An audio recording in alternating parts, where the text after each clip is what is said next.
Salut l'équipe, cette fois, c'est décidé, je demande le divorce.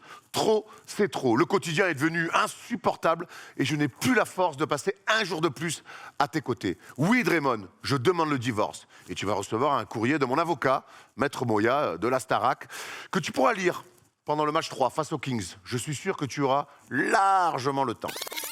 Et je te le dis tout de suite, je ne veux pas de ton oseille. Hein. Bon, après, si tu veux me faire un petit virement de 100 balles, je prends.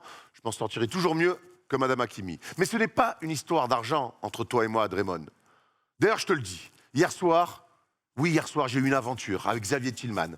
J'avais besoin de ressentir l'excitation, l'insouciance d'une nouvelle rencontre. Mais ne tombe pas dans la jalousie, Draymond. Tu es déjà assez fou comme ça. Mais sache, Draymond, que je n'oublierai pas non plus les bons moments. Depuis la fac, Michigan State, 1 point pour moi. Ce jeune fou au QI basket supérieur, de tes débuts timides en NBA jusqu'à devenir multiple champion, All-Star et meilleur défenseur de l'année. Alors je sais que je ne suis qu'une sidekick pour toi parmi tant d'autres, mais sache que je t'ai toujours aimé. Et puis dernier conseil, Draymond, avec ce genre de comportement, sache que ce n'est certainement pas le dernier divorce de ton année.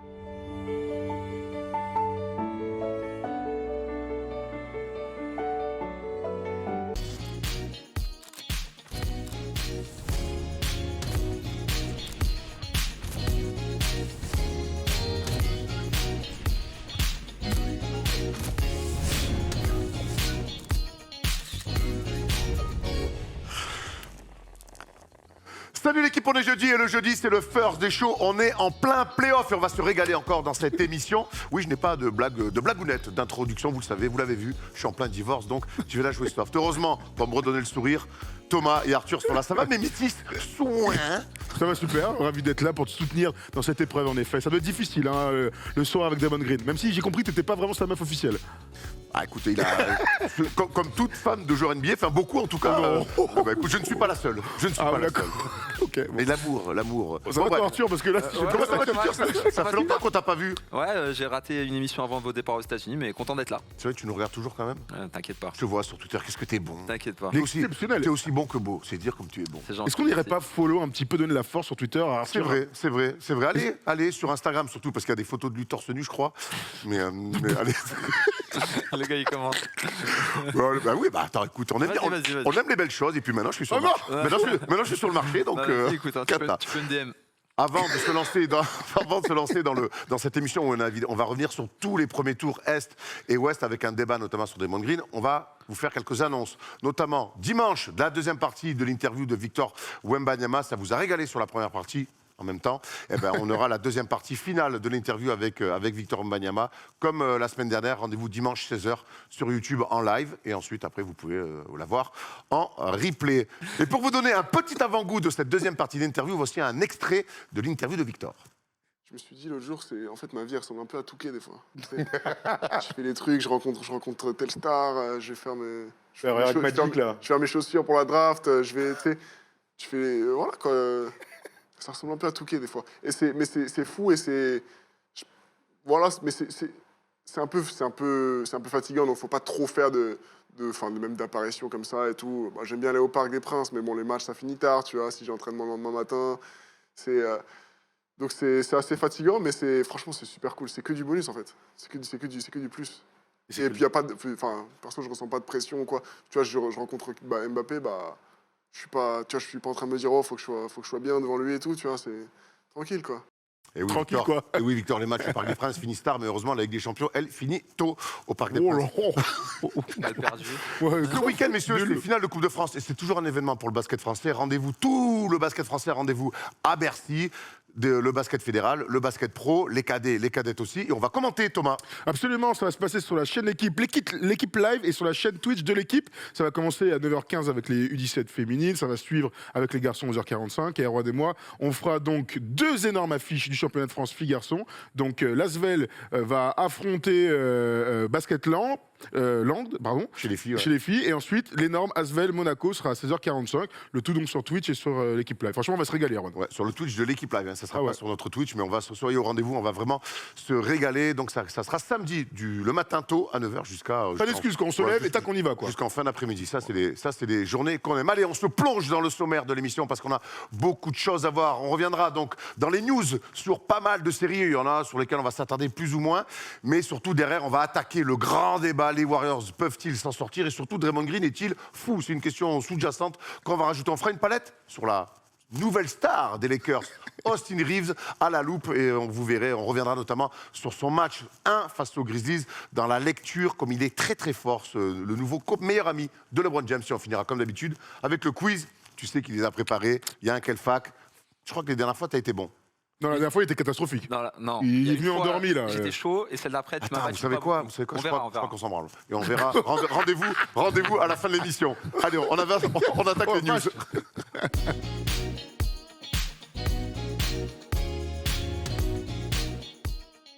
Direction la conférence Ouest, on attaque avec le plus chaud. Miami face à Milwaukee, oui. Et les Bucks qui sont revenus à un partout sans Giannis.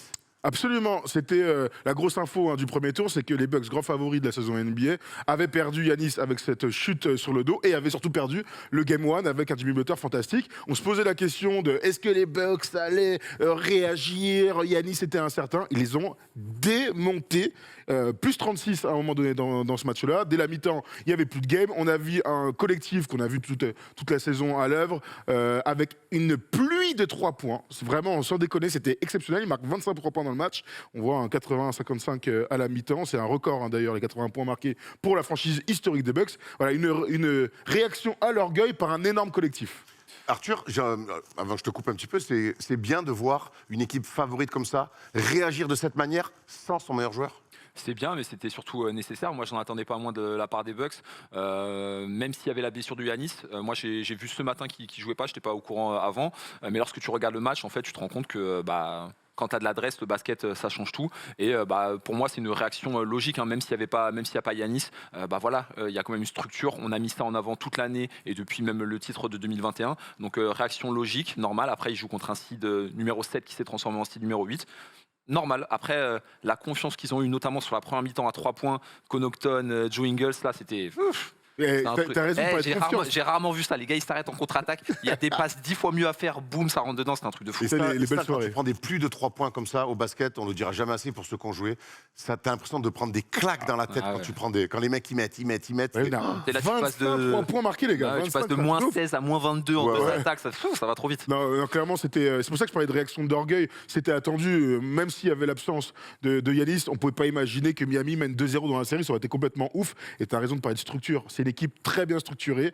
Giannis ou pas Giannis, les forces restent les mêmes. Donc de la taille, de la défense, un côté féroce, physique. Si tu ajoutes à ça de l'adresse, ils sont complètement injouables et ils ont été injouables sur ce match 2. Focus sur un duo, Giannis n'est pas là et Brook Lopez a step up. Alors il fait une super saison, Brook Lopez, mais là dans le scoring, il est allé un petit peu au-dessus de ses moyennes. Et puis Jrue Holiday, lui de toute façon, il ne faut pas lui en promettre. 49 points à 2, des pourcentages fantastiques. C'est marrant de voir Brook Lopez aussi prendre ce rôle-là. Il a été plus mis en avant dans le système cette année en attaque. Sur les premières années, c'était vraiment un contreur shooter à 3 points. Là, on le trouve sur d'autres aspects du jeu. Il est beaucoup plus agressif au rebond offensif, mais on lui donne des plays. Et là, dans ce match-là, il a dominé parce que Bam Adebayo, aussi bon soit-il, il est sous-dimensionné. On sait que c'est un pivot mobile, mais de petite taille. Et là, il a morflé comme pas possible. Là, face à Brook Lopez, c'était pas un pivot mobile, c'était un pivot play mobile. Tout à fait. Vous avez écrit depuis 3 semaines. Et elle marche, bravo. Payez-moi au chapeau, respectez les artistes. Non, mais c'est clair. Et surtout, moi, ce que j'ai apprécié, c'est Brook Lopez cette mise, c'est qu'on aurait pu se dire, il va avoir peut-être plus de tickets shoot parce que Giannis n'est pas là. Mais en fait, il a remplacé Giannis sur l'aspect physique et en étant proche de la raquette. Et je n'ai pas ses stats exactement à 3 points, mais je crois qu'il ne prend pas beaucoup de 3 points. Alors que dans un match où il y a beaucoup d'adresse, il aurait pu avoir la facilité de vite repasser derrière la ligne. Et non, au contraire, il est resté proche du cercle. Il a mis beaucoup de paniers du coup dans la peinture. Et c'est ce qui a permis aussi aux Bucks de pouvoir avoir une bonne assise sur le match. Donc franchement, victoire logique, quoi. Ouais, victoire logique. Et puis on n'attendait pas moins. Franchement, même sans Giannis, victoire obligatoire. Un tir à 3 points, Lopez, tu vois. Un tir. 0 sur 1. Voilà. Un petit mot de Middleton qui fait une. Alors, Il est très bon sur le premier match. Hier, il met 16 points. Voilà, on a l'impression qu'on sait que l'importance de Chris Middleton, Ouais. Bah, moi, Middleton, à la limite, sur un match hier où il y a de l'adresse comme ça, à la limite, il a laissé Pas les grave. autres jouer. C'est pas très grave. On Tu l'attend vois. Moi, j'ai ailleurs. vraiment été rassuré par son premier game, même si Yanis est sorti et que il s'est retrouvé à faire un super match. Bon, voilà, on sait qu'il revient de blessure, on sait pas trop où est-ce qu'il en est physiquement. Donc, c'était peut-être rassurant d'avoir ce premier match-là qui était très bon. Pour revenir sur le match d'hier, écoute, je pense pas qu'on puisse tirer d'énormes conclusions. Le match, voilà, c'est allé dans un sens. Il a laissé les autres jouer et puis voilà, hein, tant mieux hein, s'il peut se reposer et revenir plus fort pour le reste de la série. un mot sur Miami, justement, comment on imagine le reste de cette série. On sait que Miami a fait une saison qui, pour moi, est illisible. Non, mais vraiment. Ouais, mais La clairement. saison de Miami, je sais que c'est une équipe que tu aimes bien. Pour moi, elle est illisible. Sans dire que c'est bon, que c'est mauvais. C'est en dessous des attentes. Ils vont gagner, ils se qualifient en play-off un peu à l'arrache. Ils vont prendre le premier match à Milwaukee. Ils rentrent chez eux en ayant récupéré l'avantage du terrain. Qu'est-ce qu'on peut attendre un petit peu du 8 ? Déjà, ils ont gagné un match. Dans l'aspect comptable, ils ont réussi l'exploit d'aller gagner un match à Milwaukee. Et dans tout le monde l'aspect voyait un comptable- sweep. Hein. Ah bah Tout oui, le monde voyait un allez, sweep, hein. 4 ou 5, c'est toujours pareil. Ouais. Maintenant, dans l'aspect comptable, encore une fois, ils perdent Tyler Hero. Donc, imaginez Miami aller gagner un autre match à domicile, pourquoi pas, mais il va falloir faire encore une fois un match exceptionnel. J'ai l'impression que ça ne dépend pas d'eux. Si Milwaukee est à son niveau, Miami ne peut pas exister dans ces matchs-là. Voilà. Ouais, ou à moins que Miami ait une grosse crise d'adresse comme ils ont eu pour le play-in. Voilà, sur un match, ils peuvent faire quelque chose, mais pareil, si la série se finit en 4-1, ça me choque pas. Comment tu dis 4-1 Ah ouais, 4-1, d'accord. ouais. Sympa, 4-1. Ouais, très bien. Mylène Farmer. Ouais, exactement. Allez, on enchaîne avec une autre série passionnante aussi. Celle-là, c'est les Cavs face aux Knicks, un partout. Les Knicks avaient pris le match 1. Eux aussi. Et Cleveland donc, est revenu au match 2 en s'imposant assez facilement. 107-90. Là aussi, le match, Thomas, s'est rapidement joué avec notamment un deuxième quart-temps complètement à l'avantage des Cavs. C'est à peu près la même physionomie que la série dont on vient de parler. C'est-à-dire qu'il y a une équipe qui va faire un énorme coup, dans un gros match pour le coup, avec un gros money time de Jalen Brunson, qui fait le coup en récupérant l'avantage du terrain. C'était inimaginable que les Cavs lâchent 2 fois une performance collective de suite, là, comme ils l'ont fait sur le premier match. Donc ils sont revenus avec les crocs, ils sont revenus avec de l'orgueil et donc du courage, un côté physique retrouvé. Ils ont enfin verrouillé les rebonds défensifs, ce qui a été dramatique sur le match 1. Et c'est Darius Garland d'abord qui a sorti son meilleur match sur la série, parce que son premier, il était cata, on l'a pas vu. Ouais. Il est à 0 points, 0 tir tenté dans le quatrième quart-temps, alors qu'il joue les 12 minutes. Voilà, on l'a vu, le All-Star qu'il a été l'année dernière et le joueur hyper influent qu'il est pour les Cavs. Du Ouais. coup, Arthur, on voit un Darius Garland qui a eu 32 points, qui prend des tirs, qui avait besoin de se montrer, parce que c'est vrai que sur le match 1, à la fin du match 1, moi j'avais cette sensation qu'il s'était planqué.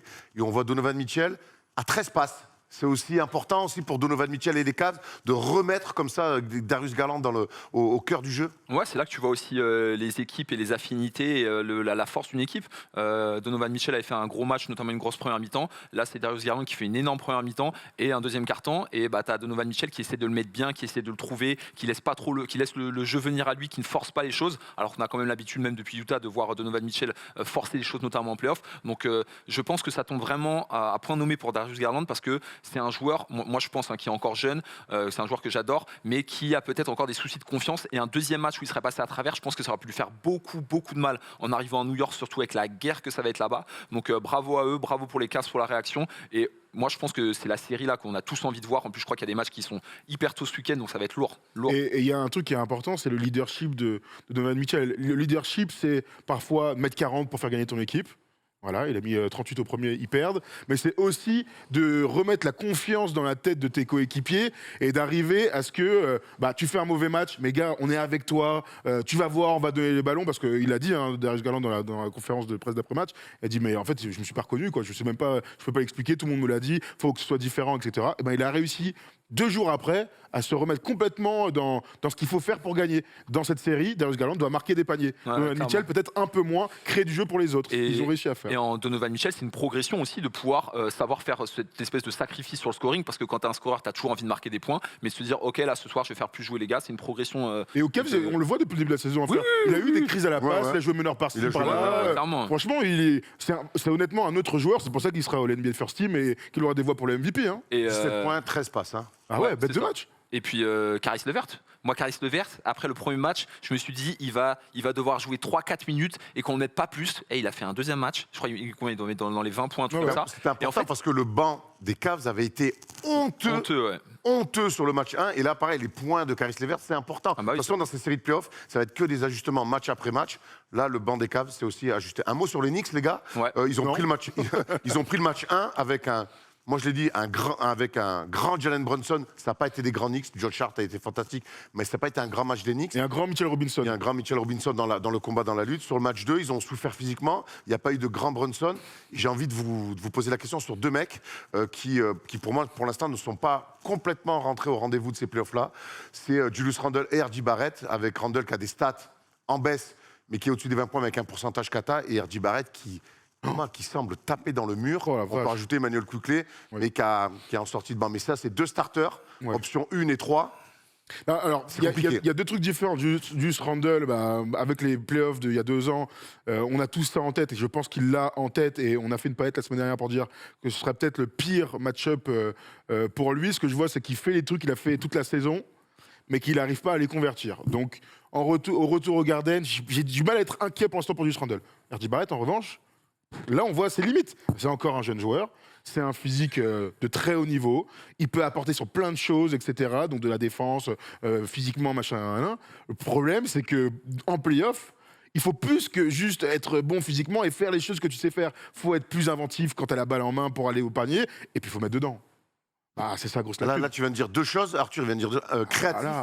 Avec le ballon dans les mains et mettre dedans, c'est deux choses. C'est la limite pour l'instant, sur les 2 matchs qu'on a vus, et même c'est des doutes qu'on pouvait avoir depuis le début de sa carrière, c'est des choses qui semblent ne pas avoir pour l'instant en boutique. Ouais, alors moi je serais pas aussi dur. Je pense que c'est un joueur qui, sur ce genre de format, il a surtout besoin de confiance.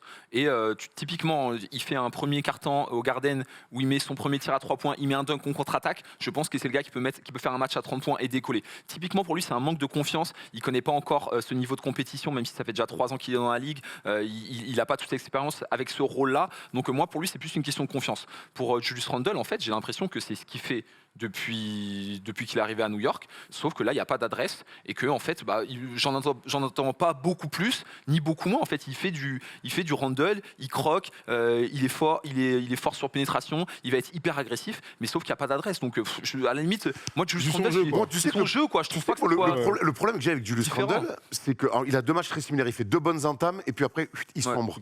Moi le problème que j'ai, c'est pas les pourcentages. Après, les pourcentages au basket, bon, c'est des joueurs NBA certes, mais il y a des joueurs avec, des joueurs sans. Moi, c'est le choix. Mais ça a toujours été comme ça. Ah, mais je sais. C'est ce que je te dis, il fait les mêmes faits.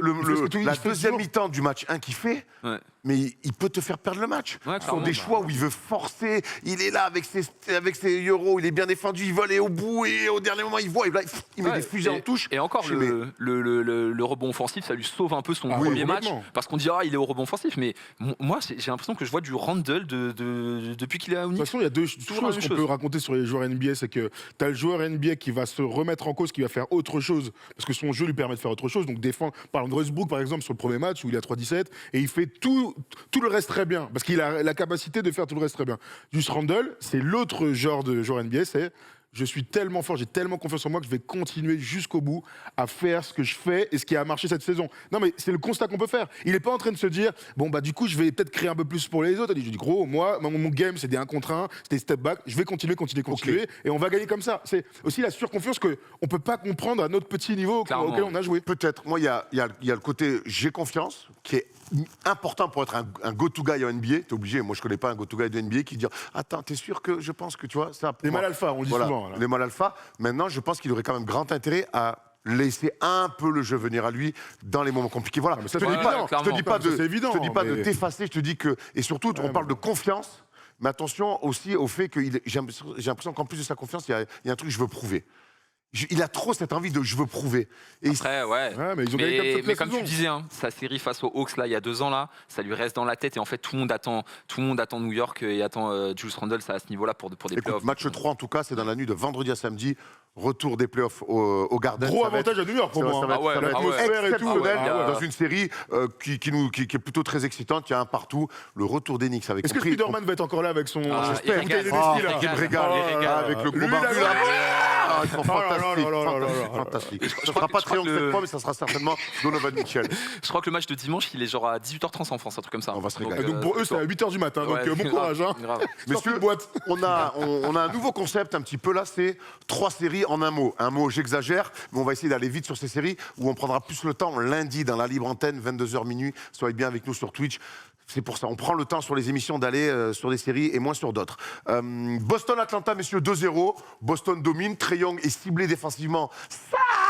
C'est compliqué. Ouais, c'est compliqué. Il y a une meilleure équipe que l'autre. Voilà, hein, on va pas se mentir, il y a une équipe qui est tellement plus complète, qui a tellement plus de profondeur, qui est tellement mieux armée tout simplement, qui a plus d'ambition, que ça fait des matchs avec de l'écart. Voilà, tu peux aller chercher des bonnes choses ici ou là hein, pour les Hawks, mais là on parlait de sweep pour les Bucks. Là, s'il n'y a pas de sweep, je comprends rien. On peut parler du choix tactique, encore une fois, des Celtics, ce que faisait un petit peu Ime Udoka, mais que continue à faire là Joe Mazzulla. C'est le ciblage. Trae Young, il le châtie à chaque fois. Là, ça a été Marcus Smart. Ils ont voulu le changer, ils l'ont caché sur Marcus Smart. C'est ça, ils ont voulu le cacher sur Marcus Smart. Ouais. Une drôle d'idée. Mais en fait, cette façon de jouer les mismatchs des Celtics, c'est quand même... On retrouve enfin ce truc-là qu'on voyait en playoff la saison dernière. Ouais, c'est bien coaché. J'ai l'impression que ça arrive de plus en plus en NBA, justement, de cibler la star adverse défensivement et offensivement. Donc, non, après, pour revenir sur la série au global, moi, si Atlanta ils prennent le prochain match, pareil, c'est une équipe qui fonctionne à la confiance et avec un super leader. Alors j'imagine que ça lui a fait mal le sondage de The Athletics disant que c'était lui le joueur le plus surcoté. Ça a dû lui faire bien mal. Mais c'est un joueur qui a prouvé jusqu'à présent que c'était un joueur de réaction. Moi, il met 50 là à Atlanta. Oui, tu peux lever les yeux, mais moi je dis que c'est possible. Il met 50 et il gagne le match. Contre les Celtics ? Contre les Celtics, moi je te dis, depuis le run fantastique où il va en finale de conf, l'année dernière, il est châtié par Miami. Là, je vois 2 matchs. Okay, pas fini. Il est châtié par Boston. Je veux voir la fin de la série. Et peut-être qu'on pourra se poser. Alors attention, se poser des questions, ça ne veut pas dire que c'est un super joueur qui a un talent incroyable. Mais à un moment donné, chaque fois que tu arrives dans la post-season et que tu es marbré physiquement comme ça, et que tu souffres autant, ça risque de poser un problème. Donc de voir peut-être la construction ou comment jouer, en tout cas avec Trae Young. Ce que je te dis juste, c'est que c'est un joueur de réaction et qui peut faire un très gros match 3, peut-être relancer la série sur un 2-1 et après remettre un petit peu de peps dans la série. Mais voilà. Les joueurs d'ultra talent. C'est clippé. Sache que s'il met 50, tu te mettras en avant sur les réseaux sociaux de First Team. S'il prend une rouste, il prendra un petit message salé. Tu peux. Mais en DM direct, par contre. Hein en DM direct. Oh oui, en direct, jamais j'affiche mon tuteur. Philly, Brooklyn, là aussi, il y a 2-0. Philly Brooklyn fait des bonnes premières mi-temps, mais Brooklyn, clairement, ne peut pas exister face à la puissance, on a l'impression. Il y a l'adresse des Sixers. Ils ont tenté des choses, on a aimé les prises à 2, à 3 sur Joel Embiid. Mais vraiment, sur 48 minutes, pour l'instant, on a vu les Nets être incapables de tenir cette équipe. Ouais, non, pour moi, c'est là, s'il y a un sweep, ça sera plus ici qu'au match à Atlanta. Je pensais que Brooklyn allait pouvoir proposer, aller avoir un petit peu plus d'armes, mais en fait, tu te rends compte qu'il n'y a pas match. Alors, il n'y a pas un écart non plus. Enfin, si, sur le premier match, il y a un écart, mais il n'y a pas un écart de fou sur le second. Juste là, pour l'instant, on a un gars, même si sur les stats, c'est pas incroyable, Joel Embiid, il arrive à faire jouer tout le monde, les autres, ils s'éclatent. Hop, pour moi, bye bye, au revoir, 4-0. Ils ont perdu en marquant 84 points dans un match de NBA sur 48 minutes en 2023, les gars. Ouais. 84 points. Bon, ça n'existe pas dans le basket d'aujourd'hui avec toutes les possessions et tout. Donc voilà, c'est une bonne équipe. Il y a beaucoup de mecs qu'on aime bien. Ils ont un peu chuté. Ils sont quand même qualifiés dans le top 6. Bravo à eux. Non, ils sont dominés la tête et les épaules. Ils vont se faire sweeper tranquillou. D'accord. Minnesota aussi va se faire sweeper. Ils sont menés 2-0 face à Denver. Et Denver, ils marquent un petit peu plus que 84 points. En tout cas, sur un match complet, parce que c'est plus en une mi-temps qui se rapproche Denver. Ouais, alors c'est carton, physionomie de série qui n'a rien à voir. On en a parlé hier. Je n'imaginais pas voir Minnesota faire 2 mauvais matchs. Ils ont fait une mauvaise première mi-temps hier, mais ils font un comeback fabuleux et ils regardent Denver les yeux dans les yeux. Ils sont enfin mis à défendre. Anthony Edwards a enfin fait un gros match dans cette série, là depuis le play-in, etc. Et donc moi j'ai envie de te dire qu'il y a moins d'écart entre les Nuggets et les Wolves qu'il y en a avec Philly et Brooklyn. Voilà, donc il y a des arguments à faire valoir aux Wolves. Il y a 2 matchs à domicile. Je n'imagine pas cette équipe ne pas prendre au moins un des 2 à domicile. Voilà, donc il y a des arguments, il y a du talent, il y a de la taille, il y a de quoi faire. Maintenant, il faut arrêter Jamal Murray, quoi. À un moment donné. On a retrouvé Bubble Jamal Murray. Ouais, Bubble Jamal Murray. C'est quoi, c'était 50 qu'il avait mis dans la bulle? Ouais, et plusieurs fois 40 aussi. Ouais, plusieurs fois 40. Ouais, bah écoute, c'est un joueur, il est revenu d'une grave blessure, il lui fallait du temps, et c'est un gars qui est fait pour ces moments-là. Donc, de toute manière, Denver en a besoin s'ils veulent aller loin. Je pense pas que, même avec un Jokic de gars-là, ils pourront faire le taf. Il faut absolument que Jamal Murray soit là. Donc, bravo à Jamal Murray. Par contre, effectivement, moi je suis d'accord avec vous. Minnesota, je les vois, enfin, j'espère qu'il y aura une réaction chez eux. Et puis même, ça serait trop dommage au vu de leur progrès, même si on pouvait en attendre un petit peu plus, que ça finisse en 4-0, franchement. Pour moi, c'est une série où ils doivent prendre un match pour la forme. Pour valider tout. Pour moi, mine de rien, ils ont fait play-in. Ils arrivent en play-off. Donc ce projet grand, la blessure de Karl Anthony Towns, ça a été une année 1 de ce projet-là compliqué. compliqué l'affaire en plus de Rudy, le coup, tout ça. Pour moi, se faire sweeper, tu prends 1 ou 2 matchs face à Denver, tu peux bosser beaucoup plus sereinement et te poser des questions cet été, il faudra s'en poser. Mais en tout cas, tu travailleras pour moi beaucoup plus sereinement. Tu te fais sweeper, ça serait vilain. Donc on espère que Rudy et les Wolves vont prendre un match. Il y a un truc que je voulais dire, et on pourra se projeter sur les Nuggets plus tard, mais vous connaissez mes énormes doutes défensifs sur cette équipe. Sur ces 2 premiers matchs, j'ai vu des choses sur lesquelles je peux me projeter dans les grandes jeux de playoff. Voilà, je vous dis juste ça, on en reparlera plus tard. On retient, on y reviendra peut-être en palette. Il nous reste une série à voir dans ces news, et c'est la plus belle, certainement. C'est quoi? Les Clippers face aux Suns. Un partout. Et là, je vais donner mon avis, je vais commencer. C'est que moi, je suis bluffé. Je suis bluffé par la résilience des Clippers. On savait que la profondeur de cette équipe était un avantage par rapport aux Suns. C'était l'un des rares avantages que les Clippers avaient aux Suns. Eh ben, écoute, ils ont été vaillants sur les 2 matchs. Le deuxième, ils le perdent parce qu'en face, ils ont des mutants. Mais l'explosion de Russell Westbrook qui fait l'unanimité, c'est quand même assez rare pour être souligné. Et finalement, on voit des équipes qui sont au coude à coude, quoi. Je suis d'accord avec toi. Franchement, c'est une bête de série. Et parfois, on dit oui, c'est une finale avant l'heure et tout. C'est clairement une finale de conférence avant l'heure parce que les stars sont au rendez-vous, celles qui peuvent jouer, et qu'on voit beaucoup de choses de très haut niveau. Donc des choix tactiques intéressants, des changements de défense, des réactions de l'attaque. Voilà, KD est trappé parce qu'il est trop fort sur le post-up. Et ben, Phoenix sait très bien comment jouer. Tac, un renversement, et c'est Booker qui va te punir à l'opposé. Ça a l'air simple comme ça, mais en fait, tout ça, c'est hyper travaillé. C'est exactement ce que cherchait Monty Williams et ses Suns. Donc, je suis d'accord avec toi. Les Clippers me font une très bonne impression, vraiment. Il n'y a pas Paul George encore, mais je les vois défendre. Je vois des atouts. Je vois comment ils pourraient s'en sortir, ou en tout cas amener cette série sur une très longue série. Et moi, mon prono de base, c'est 7 matchs et Suns qui gagnent à domicile sur 7e match, avec l'avantage du terrain. Tu vois les Suns gagner et tu sais comment les Suns doivent gagner. C'est ce que tu nous as dit hier dans Clutch sur la Wina TV. Je sais d'ores et déjà comment les Suns peuvent s'imposer 4 fois dans cette série. En reproduisant exactement ce qu'ils ont fait dans le match hier, c'est-à-dire que le 3e meilleur joueur de l'équipe, et 3 ou 4e meilleur joueur, donc Chris Paul, punissent les choix tactiques défensifs des Clippers. Si Chris Paul ne punit pas, ils ne passeront pas. En revanche, si Chris Paul punit sur 4 matchs, donc il reste 3 matchs encore à gagner, et ben ils passeront. Tout contre le basket. Kevin Durant, Devin Booker, mais finalement pour Thomas, c'est Chris Paul qui doit faire la bascule. On a vu sur le premier match, les Clippers sur le drop lui donnaient beaucoup de tirs mid-range, ce qu'il a fait toute sa vie. Il n'a pas voulu les prendre, ou en tout cas, quand il les a pris, même quand il les a pris, il a été très maladroit, il était un petit peu à contresens. Il a rectifié le tir sur le match 2. Tu partages cet avis là sur Chris Paul, Tutur ? Ouais, après, moi j'ai toujours d'énormes doutes sur Chris Paul, à sa capacité à pouvoir s'adapter sur du très très haut niveau lorsque la série va commencer à s'intensifier, lorsqu'on arrivera au 5e, 6e, 7e match. On l'a vu lors des finales 2021, on l'a vu à d'autres moments de sa carrière avec les Clippers notamment. Donc oui, les ajustements, il arrive à les faire maintenant. Est-ce qu'il va arriver à les faire lorsque la série sera bien plus intense et où chaque match, chaque carton aura de l'enjeu? J'en suis vraiment pas sûr. Et puis voilà, même si on sait que c'est the point guard, qu'il n'a pas besoin d'être en méga forme pour pouvoir performer, il prend de l'âge. Et moi, j'ai d'énormes doutes par rapport à tout ça. Tout à l'heure, tu disais que il y avait Westbrook qui faisait l'unanimité. Je suis d'accord avec toi, il fait l'unanimité, mais parce que les attentes aussi, elles sont bien moins importantes que ce qu'on pouvait avoir aujourd'hui. Donc voilà. Oui, mais il est juste bon, quoi. Moi, justement, en fait, il est bon, quoi, le mec. Oui, donc voilà. Parce que les attentes sont moindres, il est quand même, on le voit dans des stats tout à fait corrects, 18-5, 8 et 6-5, c'est pas un mec qui sort du banc qui a 12 et 4, tu vois.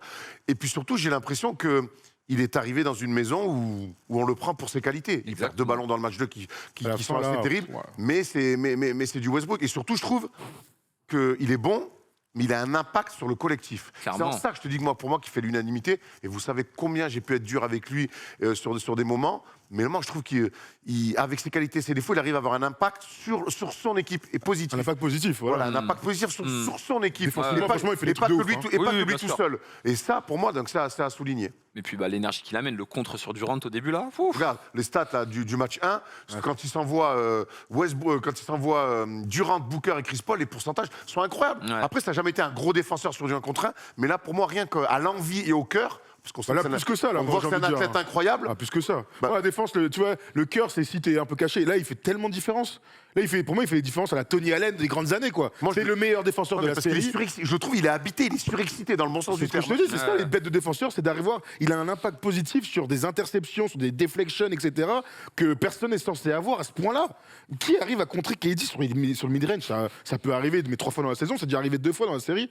C'est un truc de ouf, des interceptions dans les mains, des trucs. C'est même pas le meilleur défenseur de son équipe, il y a que Kawhi dans l'équipe. C'est un truc de ouf. Donc moi je dis beaucoup de crédit à Russell Westbrook. On verra si ça perdure, on verra si dans un grand moment il sera capable d'avoir autant d'impact, même pourquoi pas en attaque. Ça c'est des questions qu'on peut encore se poser. Mais le constat c'est que il joue à un niveau de star. Il y a moins d'attente, mais c'est un niveau de star. C'est le deuxième meilleur joueur de son équipe. Maintenant, pour gagner, il faut arriver à trouver un troisième meilleur joueur. Ça a été Eric Gordon sur le match 1. Ils ont gagné, ils l'ont pas trouvé dans le match 2.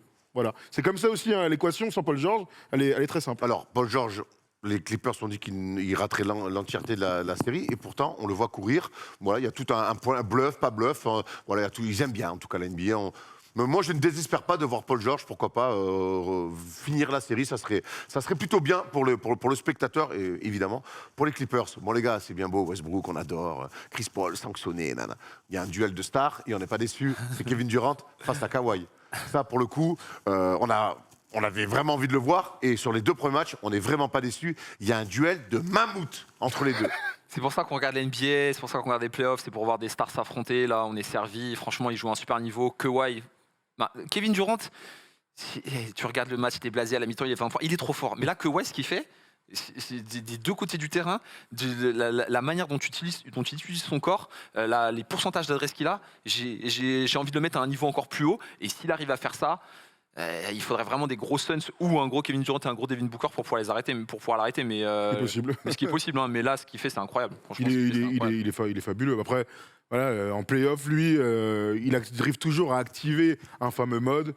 Il est fabuleux des 2 côtés du terrain, il est solide Et d'un très point de vue. T'as raison. Beaucoup plus expressif qu'avant. Moi, je vois des Il met des paniers avec la faute, elle est magnifique. Je l'ai jamais vu aussi expressif. Ouais, Donc, t'as raison. franchement, il fait kiffer. On a l'habitude, il y a des mèmes, C'est il est un robot, besogneux, ouais. c'est un robot et tout. Là, tu sens qu'il a envie de gagner, tu sens que ses blessures l'ont pesé. Peut-être, je sais pas les commentaires qu'il y a eu, mais le voir Kawhi comme ça, c'est un truc de fou. Là, il fait kiffer. Hein. Ouais, il fait kiffer. Puis quand il gagne des ballons, quand les 2 défendent l'un sur l'autre, Ouais. chaque fois, je suis dans mon lit, à ce moment, on dit c'est exactement, tu l'as dit, c'est pour ça qu'on regarde la NBA. Le match 3, c'est ce soir, 4h30, Oh my god. quand on rentre de soirée. Quand on rentre, je vais arriver, ce sera le money time, c'est parfait. J'espère pouvoir m'en souvenir. Pas Quoi. 4h30 alors, hein. On est plus sur du 7h. Hein, Ça pas l'heure à laquelle je rentre en général. Si tu rentres dans le money time, non, moi, je vais me faire un bouillon et je vais pas Pigalle, hein, un bouillon. Bon. Pardon. Série longue, Thomas dit en 7 matchs. Ah oui, oui. Moi, je vois du 7 matchs aussi. Tu vois du 7 matchs aussi. J'espère qu'il y aura 7 matchs. Dites-nous dans les commentaires si vous aussi vous voyez une série longue. Voilà, on a fait le tour un petit peu de ces news XXL. Maintenant, on va rentrer dans le grand débat sur les Warriors qui sont méga struggle avec un Draymond Green toujours plus fou.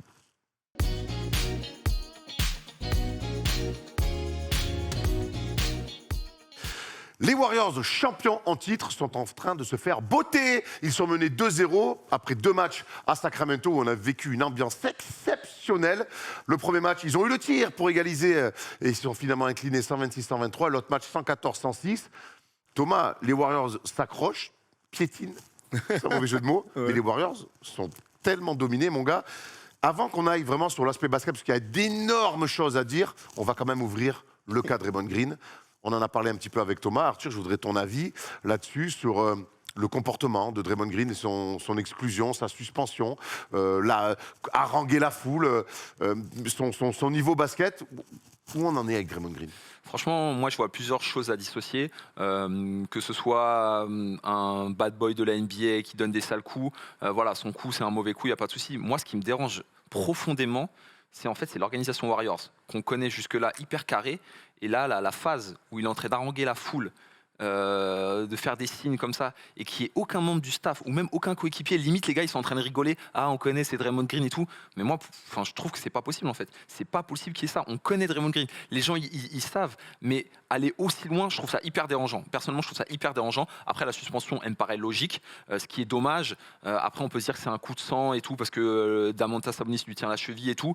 Ce qui est dommage, c'est qu'il est coutumier du fait. Et en fait, il s'était déjà passé ça. On peut revenir sur les finales 2016. C'est déjà arrivé plusieurs moments. Mais là, ces images-là, c'est catastrophique. Ça, Et là, moi, au bout d'un moment, coup, hein. même les autres joueurs, là, Green qui est en train d'applaudir, Ouais. l'organisation qui fait rien. Non, En fait, tu sais, souvent, quand on pense à la grosse bagarre au Palace, etc., et on jette des trucs et machin, tu vois. En fait, ça m'a fait penser à ça parce que, à un moment donné, les joueurs aussi ont des responsabilités. Mais clairement. Tu vois, quand Kyrie sort les mecs et tout, bah vas-y, il se fait insulter, il se fait sortir, il a le droit, ok. Mais là, gros, il est en train de chauffer les mecs à blanc. S'il y a un gars qui pète les plombs, qui est aussi fou que lui, et qui descend, qui se bat, on va dire ah mais le public et tout. Mais gros, là c'est un truc de ouf. Ah ouais. Surtout qu'il sait qu'ils sont très très chauds. Il sait que les gens sont là, ils sont quoi? Ils sont à 3-4 mètres. Et là je te rejoins complètement, c'est que j'ai été étonné que personne ne dise gros, frère, il y a encore un match à jouer. Hein. Et puis Il y a même encore un match à jouer. Bah Là, oui. tu vas nous faire perdre avec tes conneries. Viens, on se reconcentre. Alors, il l'aime beaucoup, c'est le totem. Et voilà. Mais rien que cette saison, il s'est passé tellement de trucs négatifs. Parce que là, on est dans des trucs négatifs. Tu es en train de pénaliser ton équipe. On n'est plus dans un truc Draymond Green, c'est l'âme de l'équipe, c'est le feu follet, il va Voilà, en nous fait, rendre grand. c'est Là, on est en plus train que de ça. dérailler complet. Là, c'est le tonton bourré au barbecue Voilà. Qui est relou en Ah fait, qui ouais. est en train de Ah draguer ouais. les sœurs de tout le monde. Tu vois, désolé pour la comparaison, mais tu vois ce que je veux dire, c'est ça en fait, c'est le T'as un tonton. tonton qui fait Et- ça, toi Non. Parce que les sœurs, les potes de tout le monde, pas Et les. les études, alors Justine, les études, comment ça va, Justine, les études, alors Non, mais tu vois, Il est bien ce short, Justine C'est pas drôle, hein, évidemment. On fait c'est attention pas à drôle. nos- Non, à mais nos tu vois, sœurs et nos cousines, hein. c'est gênant et tu sens qu'ils sont tous gênés en fait. Tu sens qu'ils sont tous gênés. Il vit une saison quand même, Draymond Green, quand on reprend le fil du début de la saison, il vit une saison de cinglé. Ouais. Il y a le coup sur Jordan Poole. sur Jordan L'incroyable Poole, on s'en patate, souvient, dis-le, l'incroyable Aaron. patate, faute technique 17, donc il a été suspendu. C'est le deuxième joueur NBA à avoir le plus de fautes techniques, et puis là, il a piétiné Sabonis. On a l'impression qu'on ne le contrôle plus. Mais à la limite, les fautes techniques, c'est pas grave. Ouais, c'est Là, partie du jeu. pas grave. Ça fait Là, c'est des événements forts. On se souvient, l'année dernière, en finale, le début de ces finales, Ouais. comme il est complètement à la ramasse dans le basket et dans le comportement. Et c'est ce qui est fou avec Draymond Green, c'est que le match qui fait la bascule, c'est qu'il est dramatique. Et sur les 2 dernières minutes, souvenez-vous d'un Money Bien Time, sûr. Ouais. il redevient, comme ça, l'espace d'un instant, le Draymond Green qui a fait les grandes heures des Warriors. Il leur fait gagner le match par un rebond, par une passe, par une bonne défense. Et derrière, ils s'en vont au titre. Ouais. Est-ce qu'on peut croire une nouvelle fois une rédemption comme ça par le jeu de Draymond Green qui ne jouera pas le match 3 Ouais, je sais pas si à 3-0, il va falloir plus que ça. Il va falloir être surtout exceptionnel. Mais tu soulèves un truc. N'oubliez pas, les gars, que l'année prochaine, il est en player option. Donc, on sait qu'il va opt-out. Et donc, son but, c'est de re-signer un gros contrat. Est-ce qu'on n'est pas aussi en train de voir les derniers matchs de Draymond Green sur le maillot des Warriors? Je pense que ça doit peser. Hein. Mine de rien, ça doit peser Moi, pour je un peux mec pas- aussi important. de Même tout s'ils ça, là. rigolent les mecs, même si le staff des Warriors, qui sont des gentils, hein, ne disent rien, moi je peux pas croire qu'au quotidien, avoir un mec comme ça, qui fait ça quand tu perds 2 heures en playoff, tu peux pas dire ah putain Draymond il est con. Gros, tu dois avoir la haine. Moi je suis persuadé ouais. que Curry, il doit, Tiens, la suspension qui tombe, avoir il doit bien avoir la Alors haine. Steve Kerr, évidemment, il nous fait du Steve Kerr, hein, c'est un énorme compétiteur, on le sait, et on sait qu'il bascule parfois dans l'excès. On ne peut pas le contrôler, ça c'est un peu un problème. Sans lui, on ne gagne pas un titre. Et ça c'est vrai, c'est la vérité. Il a plusieurs fois dépassé les bornes, mais ça fait partie de l'ensemble et on se battra pour Draymond Green. Et moi, j'aime ce côté-là de Steve Kerr, c'est que gérer des stars, c'est toujours un équilibre. Qu'est-ce qu'on prend, qu'est-ce qu'on récupère, et la bascule, elle est le plus ou le moins. Et avec Draymond Green, mine de rien, il y a toujours eu du plus. Toujours. J'ai l'impression Toujours. qu'on est en train de basculer quand même. On verra, on verra dès ce soir. Parce que la suspension. En fait, n'oubliez pas, les gars, que les Warriors, quand ils perdent une série, soit ils sont menés 3-1, il y a des blessures et il y a un mec qui met des coups dans les couilles, donc une suspension de Draymond Green, soit toute l'équipe est blessée. C'est la seule manière de les voir perdre une série de playoffs. Ils ont perdu en play-in, mais c'était encore autre chose. Donc là, on est quand même dans un cas de figure où Draymond Green, avec cette suspension, qui d'après moi, vraiment, s'il avait, il avait fait profil bas après l'avoir écrasé, il n'aurait pas été suspendu. Mais le fait qu'il fasse ça là, donc qu'il aille trop loin, là, on est obligé de le suspendre. Donc on est dans un cas de figure où Draymond Green pénalise son équipe au point d'être mené 3-0 dans une série. On rappelle que c'est jamais arrivé. Et surtout que personne n'est jamais revenu après avoir été mis 3-0 dans une On série. connaît la stat, on va voir la stat, là, encore une fois, des Warriors avec et sans Draymond Green. Et c'est vrai qu'on sait que il est trop important. Il est trop important dans ce jeu sans ballon, dans ce jeu, Défensivement, Erwan, dans ce jeu fluide. défensivement. Défensivement aussi. C'est lui qui harangue, qui vient dans les aides. Donc il a ce côté-là, et dès qu'il n'est pas là, ça se voit. Et surtout qu'il n'y a aucun profil derrière pour compenser. Maintenant, on parle de Draymond Green, on parle des Warriors. Tu parlais de l'époque où pour les battre, il fallait qu'ils soient blessés ou qu'il y ait des suspendus. Moi, par contre, j'ai rarement vu les Warriors de Steph Curry être dominés comme ça sur 2 premiers matchs. Ce qui est fantastique dans ce match-là, c'est que donc le coach adverse est Mac Brown, donc coach unanimement, voilà, bravo L'évolution du bravo. Gonz, l'évolution du bonhomme, coach de LeBron en 2007, avec un basket d'une simplicité Défensif, on va dire. Voilà. Là, devenir ce qu'il est devenu là, bravo. Grâce aux Warriors. Donc le coach adverse, c'est Mac Brown. Head coach associate depuis quelques années aux Warriors, adoubé et adoré par toute la franchise, qui part là-bas avec en tête les plays des Warriors et le basket up-tempo, ce qu'il ne faisait pas du tout à l'époque. Il a décidé contre les Warriors de les battre à leur propre jeu, c'est-à-dire on va courir les gars. On a l'équipe pour, on l'a fait toute la saison, ça a parfaitement marché, mais on va courir comme des malades et vous allez voir, on va les battre chez nous, dans un premier temps, sur du basket up-tempo. En plus de ça, il a le joueur le plus clutch de toute la NBA dans son effectif, De'Aaron Fox, qui est totalement inarrêtable dans les moments importants depuis le début de la saison, et ça se vérifie encore sur la série. Ça fait 2 facteurs qui me font dire que les Warriors peuvent vraiment se faire battre d'un point de vue purement basket. Ouais, ils peuvent se faire battre. Après, moi, je vois pas un si grand écart entre les deux Il n'y équipes. a pas beaucoup d'écart. Ouais, mais vous dites qu'ils se font défoncer dans le jeu. Bon, bref. Moi, je trouve que le fait de jouer à domicile pour les Kings, la bascule qu'il peut y avoir de l'autre côté, la série elle repart à 2-0. Mais tout à fait d'accord. Et moi je trouve que c'est tout à fait d'accord. Je trouve que là ils sont sur d'accord. une vague de confiance les Kings incroyable, mais je les vois pas non plus finir la série et. Personne n'a dit ça. non, je te dis qu'il y a Draymond Green qui est pas là pour le match 3 et qu'il y a quand même une des 2 équipes et c'est pas les Kings qui a une épée de Damoclès là au-dessus de la tête. Clairement. Gros, tu fais un mauvais match. C'est pas ce que moi je pense pas qu'ils vont faire un mauvais match, mais tu fais un mauvais match où il y a un money time, avantage à cette équipe qui a l'habitude, grâce au meilleur joueur, au joueur le plus clutch de la saison, qui a reçu le trophée dans son équipe de De'Aaron Fox de gagner ce match. Moi, je trouve que les 2 scores sont flatteurs pour les Warriors. Alors oui, il y a l'ambiance à Sacramento qui était un vrai plus, mais moi, je te dis que d'habitude, les Warriors, quand ils prenaient des coups de chaud à la Klay Thompson et à la Steph Curry, ils faisaient un écart de plus 10, plus 12. Là, les exploits de Steph Curry et Klay Thompson, ils te permettent juste de revenir et de rester à -5, -6 pour pas prendre un éclat. Je trouve que dans tous leurs match-up, ils sont dominés quasiment. Et puis, ils ne sont pas dominants. Ils ne sont pas dominants. Et puis on disait que ça défendait pas chez les Kings. Non. Là, en play-off, les Davion Mitchell, là, les pressions tout-terrain, les trucs, les aides, je perds un duel, je viens fermer, je prends ton joueur. Je me dis, mais qu'en fait, et quand je vois Klay Thompson qui met des tirs incroyables à 3 points et tout, en fait, maintenant, ces tirs-là, ils servent à rester au contact, ils ne servent plus à faire des écarts. Et c'est ça, où, pour moi, quelque part, qui a changé dans ces Warriors-là. C'est qu'ils sont obligés de. Ils ont les mêmes systèmes, les mêmes tirs, où tu fais, waouh, trop fort, bravo. Par contre, c'est pour rester au contact, c'est plus pour faire un écart. Ou passer devant, ouais. Mais là, crédit encore une fois à Mac Brown. Il connaît l'équipe par cœur. Il fait jouer son équipe de la même manière, donc c'est-à-dire Draymond Green et Sabonis ont le même type de jeu. Donc en gros, il y a beaucoup moins de pick and roll dans ces 2 équipes-là, avec des gens qui prennent des écrans autour et qui tournent autour de 2 super passeurs. Donc c'est 2 équipes qui se ressemblent, donc 2 équipes qui normalement arrivent à défendre l'un sur l'autre, puisque c'est ce qu'ils font toute l'année. Sauf qu'il y a une équipe qui, grâce à l'avantage à domicile, est plus physique. C'est bizarre à dire, mais là aujourd'hui les Kings sont plus physiques. Davion Mitchell, il est petit et tout. Mon gars, ça doit être horrible pour Stephen Curry d'avoir un mec qui soit aussi véloce que lui, plus petit dans les écrans. Gros, c'est relou. Donc Davion Mitchell, moi, je suis un joueur que j'aime bien, mais c'était un scoreur, deuxième combo. C'est un super défenseur. Défenseur tout terrain, tout l'année dernière. Défenseur de il se met des pelés sur Steph Curry. Depuis De La Vedova, j'avais rarement vu Steph Curry en galère comme ça. On parle de Davion Mitchell, il faut qu'on parle de Malik Monk. Ouais. Après, on peut parler d'Harrison Barnes, de Trey Lyles qui sont fantastiques, mais moi, Malik Monk. Ouais. Sortie de banc incroyable. Je parle de confiance avec beaucoup de gens depuis tout à l'heure. Ouais. Malik Monk, sur le premier match, il rentre premier ballon, tu sais qu'il va mettre 30 points. Il a ce truc-là, on l'a vu de près quand il y a eu le 176-75 avec nos amis belges qui étaient là et qui se sont régalés. Ça a été un match exceptionnel parce qu'il a un talent hors norme. Maintenant, on connaît la régularité, la défense dans la tête, etc. Sauf que là, c'est une série de playoffs où tu es vachement porté par le collectif et que lui, il arrive et que c'est facile pour lui de marquer des points contre cette défense. C'est terrible à dire, mais tous ces duels, il les gagne. Des tirs ouverts, il va les mettre. Le nombre de pénétrations sur le premier match était abusé. Et il arrive à répéter ce type de performance dans le match 2, alors avec un moins gros volume évidemment, mais il est très important dans les runs de son équipe. Et ça, c'est ce que n'a pas les Warriors de l'autre côté avec Jordan Poole qui n'arrive pas à performer. Qui est blessé. Et qui joue pas beaucoup. Qui est clairement blessé et tout, mais c'est Malik Monk, ce qu'il fait, c'est ce que est censé faire Jordan Poole. Mais c'est pas blessé, c'est un constat. Ouais, j'avais pas vu ça comme ça, clairement. Ouais. Ça revient plus souvent, tu veux dire des trucs. Et du coup, Jordan Poole, il est un peu blessé, c'est pour ça qu'il joue.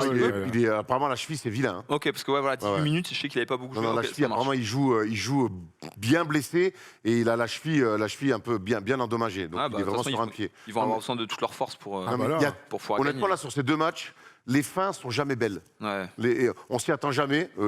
Les Lakers, avant qu'ils se fassent sweeper par les Mavs, tout le monde pense qu'ils vont être champions encore une fois. Hein, bah oui. Les fins sont jamais belles.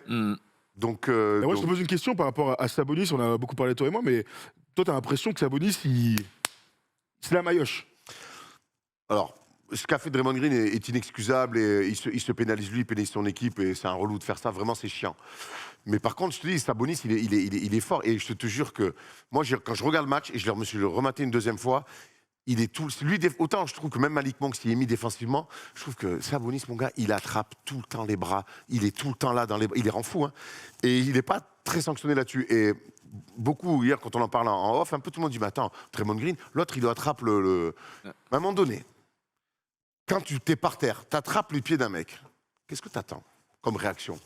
La surréaction. D'accord, donc il fait ça pour l'amener là-dessus. Ça se tient, non? D'accord, donc non, mais c'est pour ça. Attends, on a vu Dylan Brooks avoir vu la même chose. Normalement, le comportement normal, c'est Dylan Brooks, mais c'est de tomber par terre. En fait, on t'accroche le pied, tu tombes par terre. Tu fais pas ça sur un queumé. Non, mais au-delà même de cette action en particulier, c'est pas du tout là où je voulais t'amener. C'était plutôt dans bravo Sabonis, qu'on a parfois dit t'es soft et machin. Frérot, il est solo à l'intérieur et il est désossé. Alors, il est pas très adroit, il y a plein de trucs, mais sur tous les autres aspects du basket, moi je trouve qu'il tient sa raquette. Ouais, et donc en ça, bravo monsieur. Kevin Looney, c'est une armoire, c'est une commode Louis XV. Hein. Il fait 200 kilos. Mon gars, il est vraiment dans un combat. C'est vrai qu'on l'a jamais vu un peu comme ça. Et même quand Samayoshi, il avait tendance à aller un petit peu au large. On le voit très peu au large. Et là, il est au rebond. Alors, et ça explique un petit peu son pourcentage de réussite un petit peu en baisse. Mais quand tu es dans le combat, H24 comme ça, il met des coups d'épaule. Au-delà d'avoir fait péter les plombs à Draymond Green, qu'est-ce qui leur fait du mal aux Warriors? Ils souffrent physiquement terrible. Non, j'ai rien d'autre à dire. Et c'est ouf le delta que tu vois entre ceux d'Amantas Sabonis et celui que tu pouvais voir avec la Lituanie où il était archi soft et ils s'en foutaient un petit peu. Il jouait 4 déjà. 4 en FIBA. Là, il est dans la raquette. 4 en FIBA, voilà, il peut. Bref, on va pas revenir là-dessus. Et surtout, ça a fait nos affaires de le voir mauvais comme ça. Quand il veut, à l'Euro ou à la Coupe du Monde en septembre. Qu'est-ce qu'on imagine alors, messieurs, pour la suite? Match 3, ce soir, à 4h30. Au Chase Center, on retourne chez les Warriors. Moi, j'attends une réaction. Il n'y a pas de Draymond Green. J'attends une réaction des Warriors. J'attends un Chase Center en feu. J'attends un Curry au niveau qui mette les shoots qu'il n'a pas pu mettre sur le match à la fin du match 1. J'attends Klay Thompson au niveau. Et puis voilà, j'attends de voir les leaders. Il va falloir un facteur X. Et Jordan Poole, on le dit, est vraiment blessé. Qui peut sortir? Di Vincenzo est plutôt bien ces dernières semaines, ces derniers mois avec les Warriors. Peyton Junior a fait un bon match. C'est le match 1 ou match 2. Wiggins est revenu à très bon niveau. Wiggins est revenu à bon niveau avec une bonne adresse. Moi, je pense pas qu'il faille attendre un facteur X. Pour moi, le facteur X, il doit être collectif. Pour moi, vraiment, le match 3, les Warriors vont faire le même match que les Bucks. Mais quand tu es une équipe aussi forte avec autant d'expérience, le retour à domicile, il te galvanise totalement. Et ils ont vu dans toutes les stats, là, Steph Curry n'a jamais été mené 2-0 dans sa carrière, personne ne revient des 3-0. Quand tu reviens à domicile, et en NBA, au moins sur les 4 premiers matchs, avant que tu t'adaptes un petit peu, il y a toujours ça te galvanise de malade. Le Chase Center, c'est une des forteresses imprenables de toute la saison. Ils sont nuls à l'extérieur, mais très forts à domicile. Pour moi... Et je dis bien pour moi, ils vont gagner, ça va être comme les Bucks, ils vont les exploser. Avec de l'adresse, de la folie et tout. Je vais chercher un petit peu la petite bête. Parce que les Warriors sont plus proches de la fin de leur cycle que du début. Et j'ai un air de déjà-vu avec ces Warriors sur tous les cycles de grandes équipes qui se sont terminés. C'est pour ça qu'ils doivent... Vas-y, Non, mais je pense... j'ai pas comme ça de truc, mais j'ai ce truc de... Je pense les Lakers de Kobe, c'est vraiment un truc où je vois tu perds des matchs, et puis ouais, mais en fait, là, à domicile, tu dois réagir. Puis en fait, tu réagis pas. Je me dis que en fait, ce match 3 des Warriors, il est potentiellement bien plus important que ce qu'on peut imaginer. Pour moi, s'ils le perdent, en fait, t'es mené 3-0, donc on connaît la stat. Mais derrière... Draymond Green en fin de contrat, enfin, j'ai l'impression que ça sera vraiment, si tu perds ce match-là, pour moi tu tournes une page. Alors il y a eu les 2 ans où avec des blessures de Klay Thompson, de Steph Curry, ils ont fait les play-in. Ils ont gagné derrière. Mais finalement ils gagnent derrière, donc bah finalement oui. ça a juste été un... Ouais. Mais là j'ai l'impression que s'ils perdent ce match-là, donc ils perdraient la série, et que derrière c'est vraiment là tu refermes un énorme chapitre. Et tu réécris qu'un autre. Hein. Alors après, tu as toujours Curry et Thompson en contrat et tout, mais j'ai ce goût un peu, un peu chelou. Ouais, ça se tient, mais tant qu'on ne le voit pas, on a du mal à l'imaginer. Donc, ça, on est d'accord. Voilà. Mais je sais pas, j'arrivais à me faire des... Je sais pas, les fins de cycle sont jamais belles. Ouais. Donc, Ça, c'est clair. On vous a posé la question, comme d'habitude, sur les réseaux sociaux. Oui, je fais des fautes de français, et alors? Donc Tom Servino va nous les envoyer. Cette semaine, on en a 3, c'est sûr, j'ai bien noté. Les 2 séries perdues par les Warriors depuis 2015 ont impliqué soit des blessures, c'est toi qui as fait le commentaire, Tom, ou quoi? J'aurais pu, hein. Soit des suspensions. Je vois le schéma se répéter. En plus, les Kings sont solides, ils galopent autant que les Warriors. Sans Green, Sabonis va beaucoup plus peser. Et ça peut faire 3-0. Eh oui, Mino, bien vu. DDD 5. Chad Désir. La question n'est pas si Draymond Green joue ou pas. La question, est-ce que les Warriors vont se mettre à défendre toute la saison? Ils défendent par routine et ils bricolent dans le jeu. Et le banc des Warriors n'est pas celui de l'année dernière. Et ça change tout. J'ai envie de... Bah ouais, voilà, je fais une audition un petit peu. Peut-être que tu pourras doubler le prochain Mario, du coup. Bien sûr, Warriors à la maison, c'est costaud. Steve Kerr va faire des ajustements. Ne pas sous-estimer l'âme d'un champion, c'est vrai. Sacramento doit prendre ce match absolument, par contre. Donc, ils vont avoir la dalle. Ça va être un très beau match. J'aime bien ça, ce qu'il dit. L'absence de Draymond Green, le retour au Chase Center. Si les Kings sont bien inspirés de le prendre, ça peut tout changer. C'est tout qu'on va dire, mais s'il y a 2-2, vous connaissez un 2-2, on remet tout à 0. Match 5 là-bas, c'est inverse. Voilà, la pression et tout. Mais là, tu as l'occasion de mettre la fameuse tête sous l'eau, hein, et de la laisser longtemps. Arthur, tu vois quoi un petit peu pour la suite de cette série? J'attends une réaction ce soir, je vois 2-1, et après, selon les éléments qu'on aura pu voir, peut-être m'avancer sur le 4e match, mais moi je les vois gagner les 2 matchs au Chase Center. Et par contre, au début je voyais quand même sur mon bracket, j'ai mis les Warriors, mais les Kings à domicile, là, ils me font à voir. En fait, personne pensait qu'ils allaient faire 2-0, je vais pas vous mentir. Moi, je pensais que les Warriors allaient faire un coup extérieur. Magnifique équipe. Sans sas. Le match-up est incroyable, il y a tout ce qu'on a. Je vais le répéter encore une fois, hein, mais au bout d'un moment, on peut dire que la conférence Ouest c'est 10 fois plus cool. Hein. On peut arrêter avec les matchs à 84 points. Arrête. Moi, je veux du rythme, je veux des paniers. C'est mon âme d'adolescent. Mais quoi? C'est pas vrai, t'es pas d'accord? Bon, c'est ton moment. Lui veut que les Knicks, de toute façon. Exactement, que les Knicks. Que des briques, donc. Hein. Oh, mauvais. Que des briques. Mauvaise. T'as pas la ref. Oh. C'est ton moment. Comment, bon, c'est ce qu'on dit. Non? Pas de palette. Pas de palette. Pas de palette.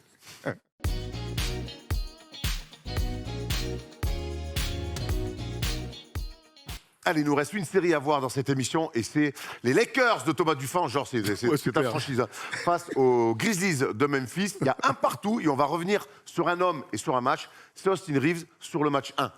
Absolument, allons-y pour parler de la plus grande franchise de tous les temps. Commençons par les Purple and Gold et donc Austin Reeves qui a fait la différence dans la fin de match. Regardons un petit peu les caractéristiques de ce petit joueur. On va commencer par un truc simple, la course, les cannes et par le jeu open court, puisque Austin Reeves adore courir. Première action donc, on est dans le match 1, c'est le premier quart-temps. Un rebond verrouillé entre guillemets par les Lakers et la course d'Austin Reeves qui va se projeter immédiatement pour jouer sur 1 contre 1, comme à l'entraînement, 1 contre 1 sur un demi-terrain. Normalement en match c'est assez rare et on voit sa capacité à absorber les contacts, c'est un truc qu'il fait très très bien. Un petit replay, mais on va s'en faire une deuxième aussi pour voir combien c'est important dans son jeu de courir.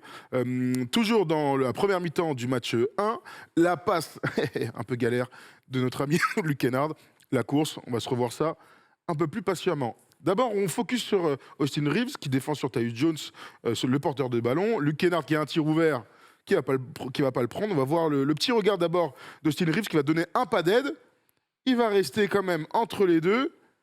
Il va être malin. La petite interception, genre Jeanne et Serge. La course d'Austin Reeves qui va prendre l'information. Vous allez voir, il se projette, il court. Et d'ailleurs, l'équipe des Lakers se projette en général très rapidement.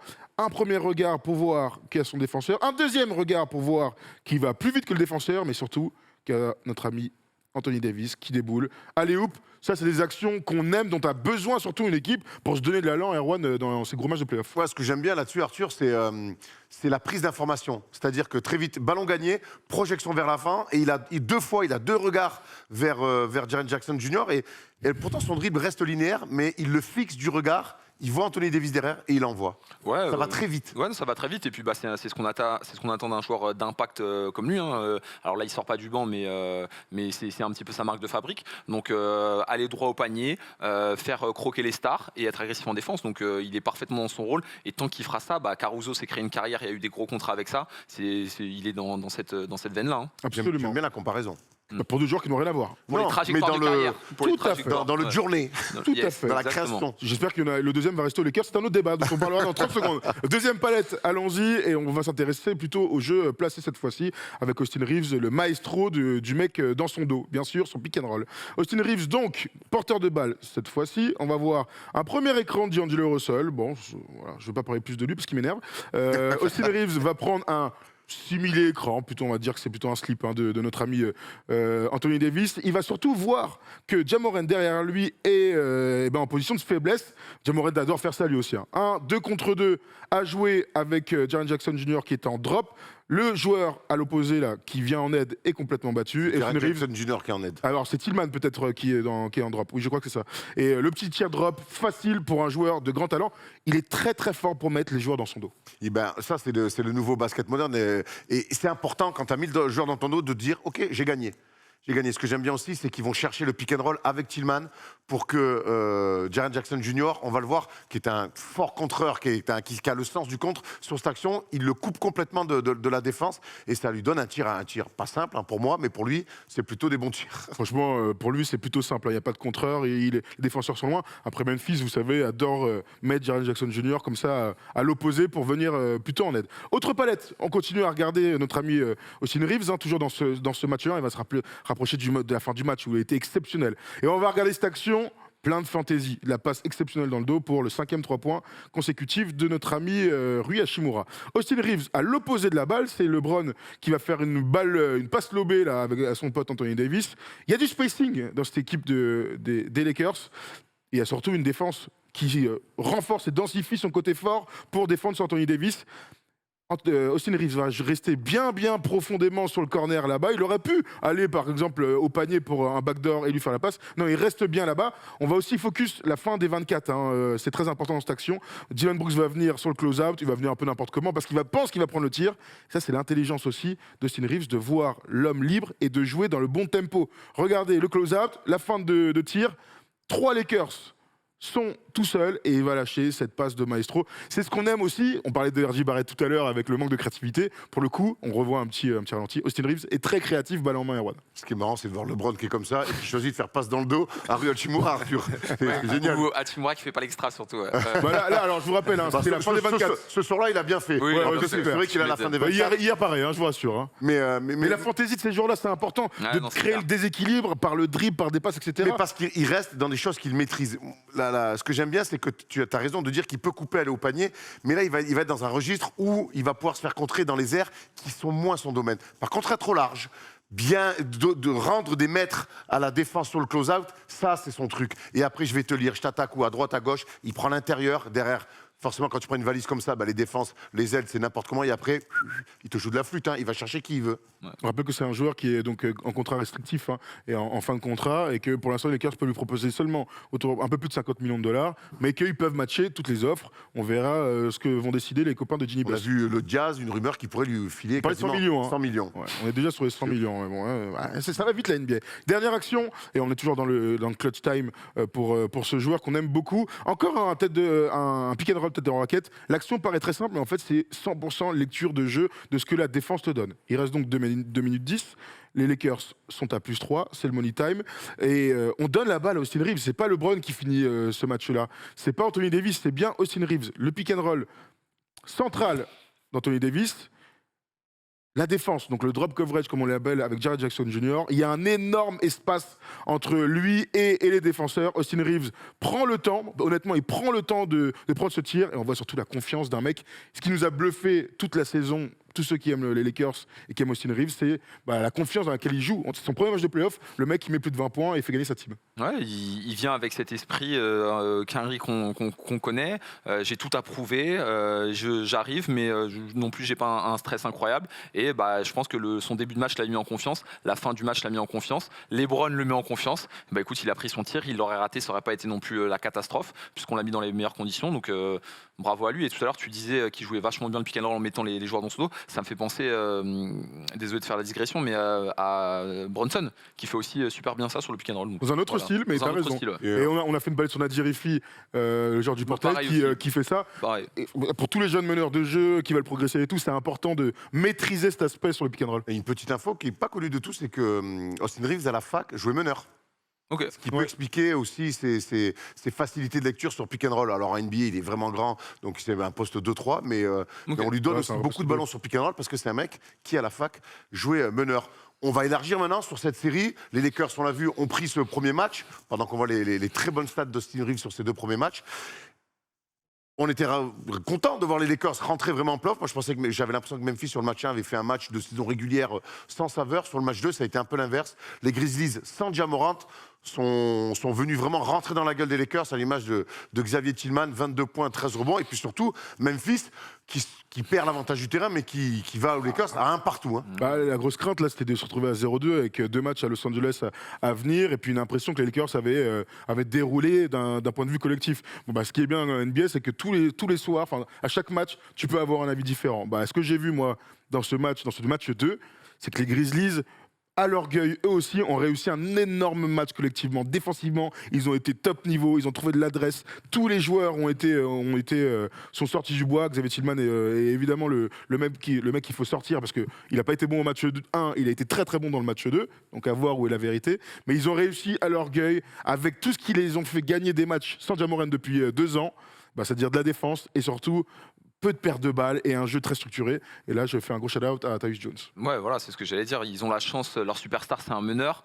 Généralement, les backups des superstars meneurs, c'est pas le niveau. Là, Tyus Jones, il a un niveau, de toute façon, on le sait. En fait, il n'y a aucune surprise. Mais il apporte de la sérénité. Et je pense que en fait, les Memphis, quand ils commencent le match, ils disent ok, on l'a déjà fait, on est capable de le faire, on connaît le chemin. Il faut pouvoir le répéter sur une intensité autre qui est les playoffs, qui sont les playoffs. Donc voilà, bravo à eux. Après, Factor X, Tillman, quand même. Parce que, fantastique, gros. Le match aller, il se fait démonter dans la raquette, il joue même pas beaucoup, je crois. Et là, le match 2, il a su répondre présent. Donc, c'est un bon joueur. Hein. Moi, j'ai fait un jeu de mots lundi dans la Libre Antenne sur Laurie Tillman, mais c'est un bon joueur. Hein. C'est un mec gaillard, qui a un corps de NBA, qui a des bonnes petites mains, qui est dans le combat. Il est pas titulaire dans le deuxième roster, deuxième bilan de la conférence Ouest pour rien. C'est des bons soldats, c'est des bons soldats de NBA. Ils ont tous été bons. Et c'est bien comme ça qu'ils se soulignent. Ils ont tous été bons. David Roddy aussi a été très bon, il a mis des flashs, des trucs. Il y a eu un match dans le match. C'est LeBron James avec Dillon Brooks. Donc ça, on aime quand ça se parle. Après, il y a la déclaration de Dillon Brooks dans les vestiaires. Il est complètement marbré, lui aussi.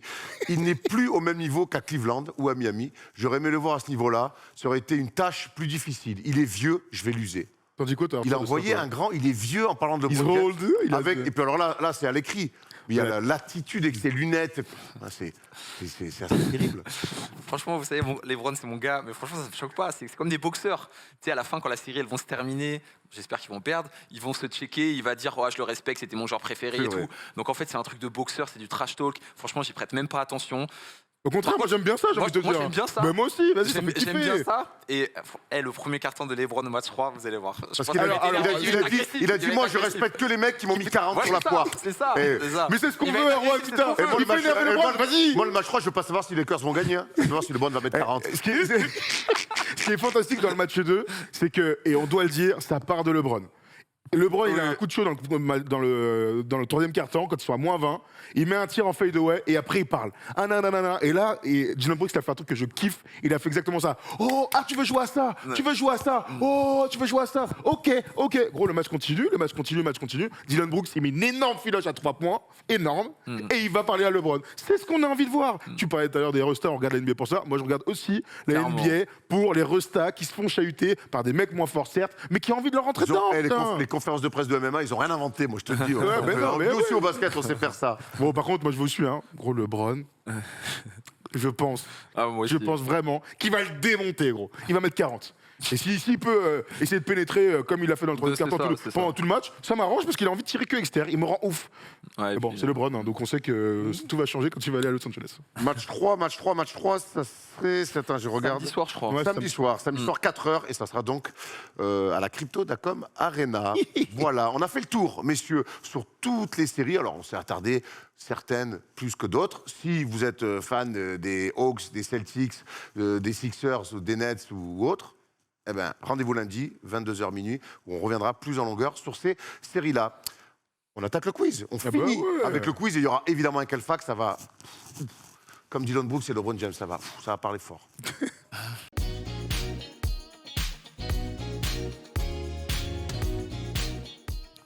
Allez, qui dit fin d'émission dit quiz et qui dit playoff dit on monte en intensité. Tutur, je t'attends. Kelfac, 20 noms, j'en veux au moins 2 justes. Ça va le ratio? Il y a de l'écho aujourd'hui, comme dans l'émission. Il y a des trucs qu'on entend Écoute, il y a plusieurs des fois. choses qu'on répète. C'est vrai que je le répète depuis ce matin, ça. Mais c'est pour bien le dire, la prononciation. Vous êtes prêts? Ouais, allez, vas-y. Et j'ai envie de mettre une pièce sur Thomas Dufont aujourd'hui. Eh ben moi aussi, parce qu'on tu vois. t'attend jamais sur le Kelfac. Ouais. Et je Je vous me fais dis, botter le cul aussi. Hein. là j'ai pris des C'est noms. plus lui qui fait les virements, c'est moi. Ah, ouais, petite pièce sur Erwan à Vautray, évidemment, grand favori. Non, je vous le dis, aujourd'hui, c'est que des noms de gars qui sont en play-off. Ok. Ah. Pas mal. Donc c'est que de l'actuel. Donc c'est des gars récents. Ah ouais, vache. Ok, Erwan. Oh, ça va, autant genre. On commence, c'est parti. Caris Levert, Michigan. Michigan, Ça va être très dur 1-0 sur les pour mecs actuels. Waouh. Aaron Gordon, Arizona. C'est pour moi. c'est ouais, pour toi. pour moi. Un partout. Harrison Barnes, North Carolina. North Ah, Carolina. je vais dire UNC, je suis vraiment une merde, moi. c'est pour Erwan. Putain. Norman Powell. Norman Powell. Washington. Non. USC, non Non. Je sais pas. Non, attends. Ben Fac. UCLA. UCLA. Ah bravo. ouais, de ouf. Ça fait 3. Allez, vas-y. Spencer Dinwiddie. Au Colorado. Colorado, bien. Il a dit Tropico Coco. Colorado. Allez, ça fait 3-1-1. Evan Mobley. USC. USC. Ah bah oui, putain Thomas, je suis nul à chier, j'en ai marre. Kevin Werther. Maryland. Maryland, allez. putain. Robert Williams de Third. Wow.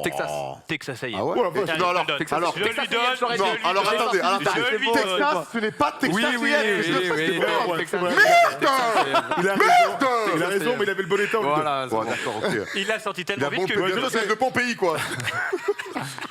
Terrence Mann. Florida State. Voilà, Ah, là, c'est voilà, bien dit. voilà. Il a dit le state, ça marche. Le score. Ça fait 4-4-1. Ah ouais, t'as 4 déjà. Ouais, mec. Bravo. Ta cote est passée à 20. Malcolm Brogdon. Virginia. Virginia. Ah, putain. Davian Mitchell, on en a parlé. Ah, je me souviens Baylor. plus de lui. Baylor, Ah ouais. il Oh passe la devant. vache, bravo Baylor de Il fou. passe devant. John Collins. Utah. Non. Non. Nevada. Non, Non. stop, Attends, laisse attends, les autres putain, parler. John Collins. John Collins. Une belle fac. Georgia. Non. Non. Non, mais Aucune je idée. sais par où il est passé, putain. Attends, John Allez, Collins. avance, dis-nous, avance. Ils l'ont J'avance personne là, on avance. C'est la fac de Chris Paul. Avance. Ah ouais, Ouais, Forest, il faut ouais, rester. ouais, Non, ouais, non, ouais, vraiment ouais. personne. On là. avance. Mike Conley. Mike.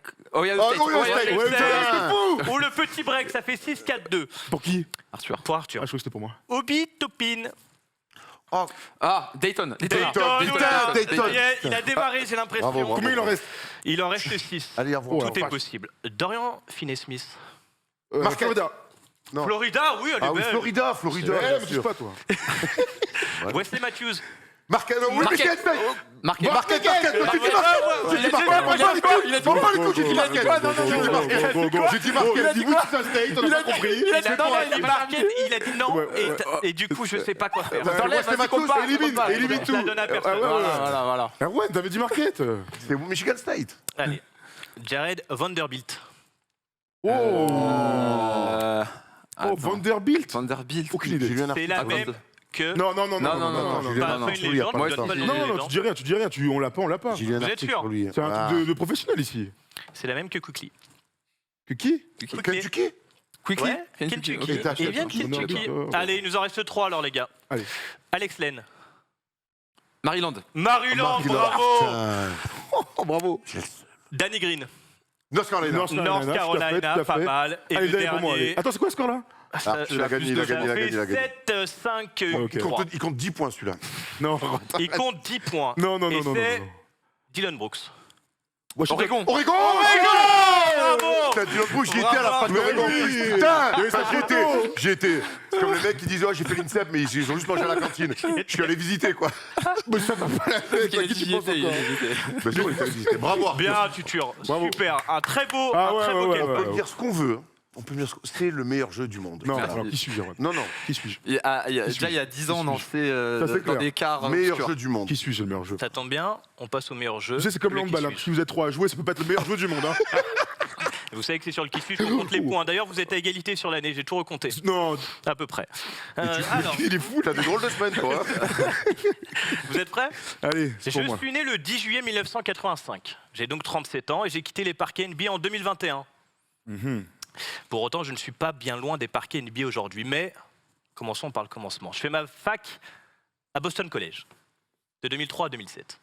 Oh, on peut pas laisser un blaze Tu veux Dudley J'arrête de ça sort très très vite, pardon. Excusez-moi, enculé. mais alors là. Oh, le bâtard. Alors là, excusez-moi. Je l'avais pas, tu Ah, l'avais c'est vrai que j'écrive des qui-suis. Putain. Alors parfois j'hésite avec la fac, là c'est mise. Non, Mais, mais en fait- quel fac, c'est le meilleur jeu. Et puis de toute façon, quand on Bien a les l'écran. facs, c'est le meilleur. Mais moi, Quel avocat. moi, c'est ce que je veux. Hop, tac, Moi, ça c'est- sort, pisse dessus, là. Moi, c'est ce que je veux. C'est que donner les facs, ça fait partie du jeu. Et là, quand c'est à son avantage, bravo. Mais faut donner les facs. Ouais, c'est Voilà. ça. Bien ouais. être parce qu'il y a Bravo, 40 bravo, derrière. bravo. Mais très bien Thomas, bravo. Ouh, allez, 2 semaines de suite, là. Et non, tu as 4 de suite, hein. 2 lundis, Ok, jeudi Julien dernier. Lepers. Ok, Julien Lepers. Rends Oh, l'antenne. merci à tous. Rends l'antenne. Allez. Denzel Washington. Je tiens à remercier tout particulièrement le roi venu de Belgique. Il est là. D'ailleurs, tu vas bien avec nous, mon Allez, ami. viens. Venez, les amis Oui, belges. parce que sachez qu'ils nous ont fait un cadeau, il faut que je vous le montre, on n'a pas eu l'occasion d'en parler, mais un cadeau exceptionnel. Tiens, Erwan. On a l'honneur de vous annoncer que nous avons signé un NBA. Venez, les gars. Nous avons signé dans nos équipes favorites. Drôle de choix de numéro alors. Vas-y. Encore merci, Je t'en messieurs. prie. Merci d'être venus depuis la Belgique pour donner de la force, vous régaler, les mecs. Bravo, les mecs. Merci. Ils nous envoient des. Arrêtez d'en vous donner des Ouais, cadeaux. Stop les cadeaux. Stop cadeau. Donc merci beaucoup. Merci à toute la régie, vous avez régalé encore une fois. Merci à tous ceux qui nous suivent toutes les semaines. Et on se retrouve samedi, comme toujours, hein, pour commenter des matchs. Dimanche pour Victor Wembanyama. Et la semaine prochaine pour continuer les playoffs. Go Knicks.